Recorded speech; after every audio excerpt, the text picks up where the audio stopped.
Alright, so I wanted to discuss my little steak here. This is part two, guys. If you watched it, part one, I set the corners of the greenhouse. And that's one of them. The other important one is over there. Um, Now, there's different ways to set a good foundation corner. Um, what I'm going to choose and why is thus. I went and got some concrete, and I'm going to dig about a 4.5 foot hole here. That'll get me down below the frost line. I live close enough to Lake Erie that we don't really have a very deep frost line, so that'll be plenty. So it's going to just be post hole dug size straight down. Then I'm going to use a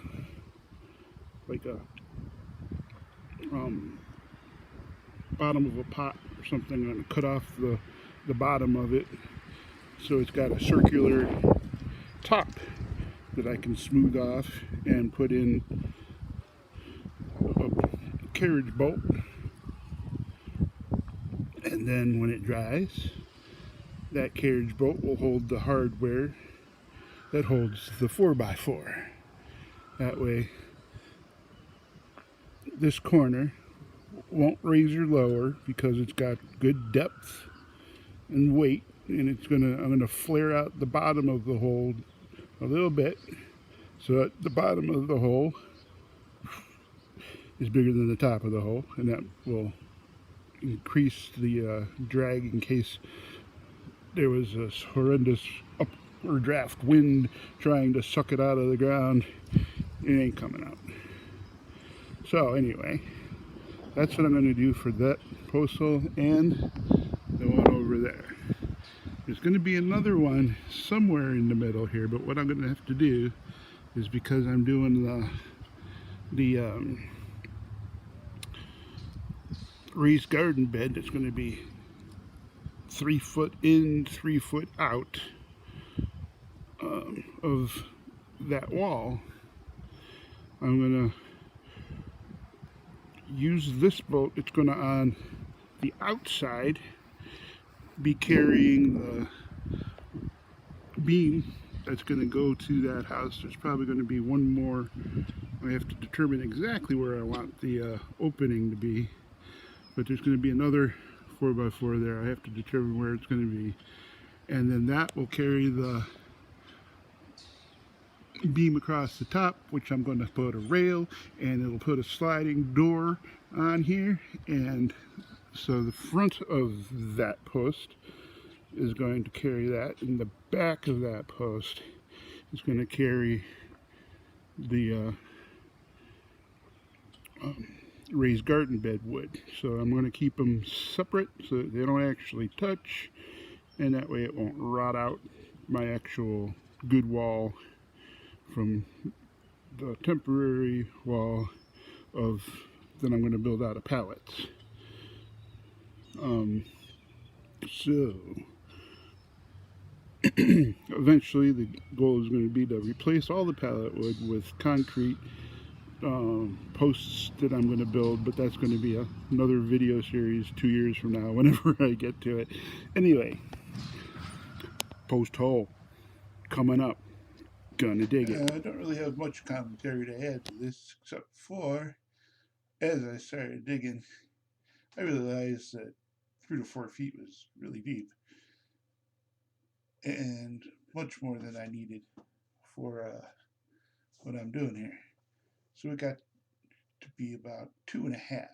That's what I got down below the frost line, so that was the important thing. So as long as you know where your frost line is and you go below it, that's the important thing. Like I said, we live pretty close to Lake Erie, so the frost line is, the frost level doesn't get very deep here because the lake keeps us warm in the fall, and then when it does freeze, but the ground warms up before the lake does. So that's just the way life is. That was me bringing out the pot to put on the top.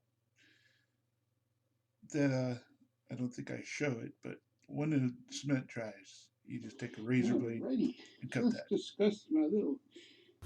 Alrighty, so let's discuss my little thingy now that I got right here. 3 pieces of wire I cut off something. How am I going to do this? Hand hold the camera. Boy, I wish I had more better equipment. Anyway, I'm going to stick 3 of these down into there so that it acts as rebar to keep this top circular piece strong and it won't crack and stuff as easily over time because it's structurally part of the cement. But I'm going to set the camera down real quick and insert them. Let's see if I can do it right. Alright. Boy, that's going to need editing. Okay, drop that.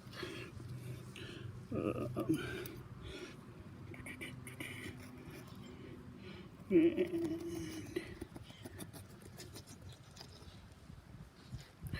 down and in.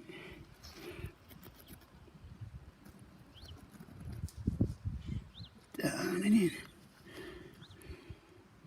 And down and in. I'm going to smooth that back out. See, now this top naturally levels because of gravity. So I don't have to really worry about getting out of level and seeing if this is all good, right? Because that's perfect. It's level because the cement is level. Alright. Now what I got down here, this bag, which I'm holding over the. This is the equipment for post hole thingies. See, I got a few of them here.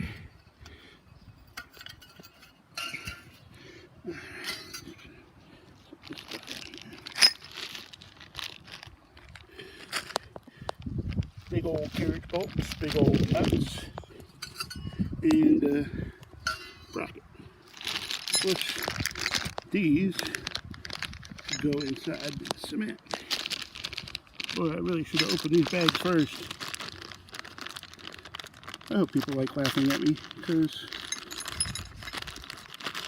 otherwise this is just stupid. Whatever. Alright, now I want to stick that L shape down into that, leaving the threads sticking up. And that's going to additionally strengthen this here thing. It's going to go below the level of the upper thing, so any lift coming up is going to be carrying the whole weight of the plug all the way down the 2.5 feet that I dug it out. It was pretty easy to determine where the frost line was because there's literally a change in the dirt at the frost line pretty much. So got below that and I'm good.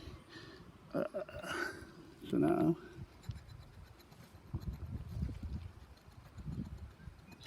kind of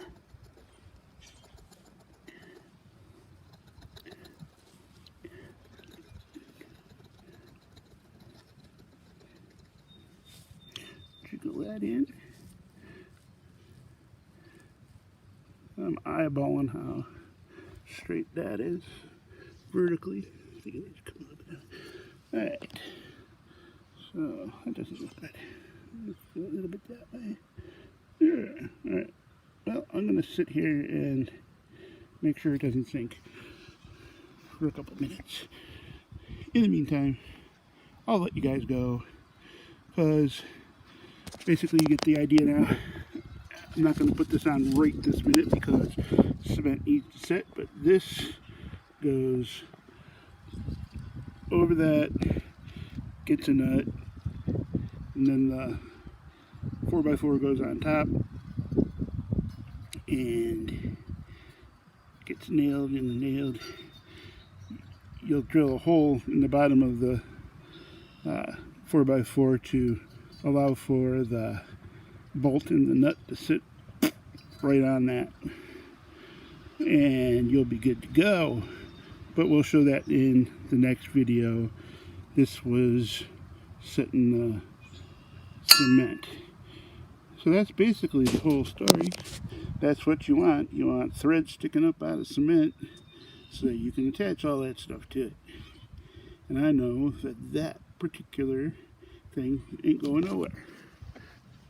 So the final thing to do, since this is my first concrete laid in this project, I'm going to put my name in here.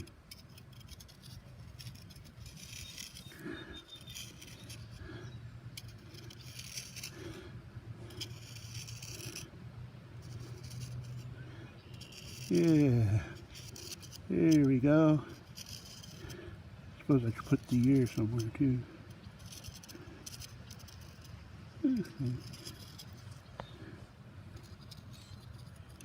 Cool. Well, that's how far along we are today, folks.